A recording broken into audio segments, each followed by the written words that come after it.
জুলাই গণঅভ্যুত্থানে রাজধানীর রামপুরায় ২৮ জনকে হত্যা মামলায় বিজিবি কর্মকর্তা লেফটেন্যান্ট কর্নেল রেদানুল ইসলাম সহ ৪ জনের বিরুদ্ধে সাক্ষ্য গ্রহণ অনুষ্ঠিত হয়েছে। আওয়ামী লীগের সাধারণ সম্পাদক ওবায়দুল কাদের সহ ৭ জনের বিরুদ্ধেও সাক্ষ্য গ্রহণ শুরু হয়েছে।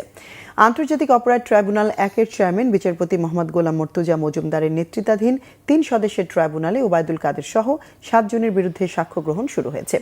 একই সাথে আওয়ামী লীগের শাসন আমলে টাস্কফোর্স ফর ইন্টারোগেশন সেলে গুম করে নির্যাতনের ঘটনায় ক্ষমতাচ্যুত প্রধানমন্ত্রী শেখ হাসিনা ও ১০ সেনা কর্মকর্তা সহ ১৭ আসামির বিরুদ্ধে চলা মানবতাবিরোধী অপরাধের মামলায় সাক্ষ্য গ্রহণ শুরু হয়েছে। সকালে এসব মামলার অভিযুক্ত ১২ সেনা সদস্যকে ট্রাইব্যুনালে হাজির করা হয়, তবে তাদের মামলার সাক্ষ্য গ্রহণ হয়নি। এছাড়া ২০১৬ সালে গাজীপুরের পাতারটেকে জঙ্গি সন্দেহে ৭ জনকে গুলি করে হত্যা মামলার পরবর্তী শুনানি ২ মার্চ।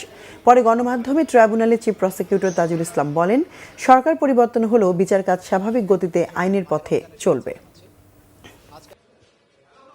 সরকারের পক্ষ থেকে আনুষ্ঠানিক মেসেজ না আসলেও অনানুষ্ঠানিকভাবে আমাদেরকে বলা হয়েছে আইন তার নিজস্ব গতিতে চলবে এবং বিশেষ করে আপনারা গতকালকে হয়তো দেখেছেন মাননীয় আইনমন্ত্রী তিনি বলেছেন যে আন্তর্জাতিক অপরাধ ট্রাইব্যুনালের যে কার্যক্রম সেটা স্বাভাবিক গতিতেই চলমান থাকবে। সুতরাং আমরা আশা করছি দেশবাসীর মতো আমাদেরও তো প্রত্যাশা যে যেখানে বিচারের জায়গা বিচারের মতো চলমান থাকবে। সরকার আমাদেরকে সুনির্দিষ্টভাবে কিছু না বললেও আমাদেরকে ইঙ্গিত দিয়েছেন চলমান রাখার ব্যাপারে। যতক্ষণ পর্যন্ত আমরা দায়িত্বে আছি আমরা স্বাভাবিক গতিতেই সমস্ত কর্মকাণ্ড চলমান রাখবো।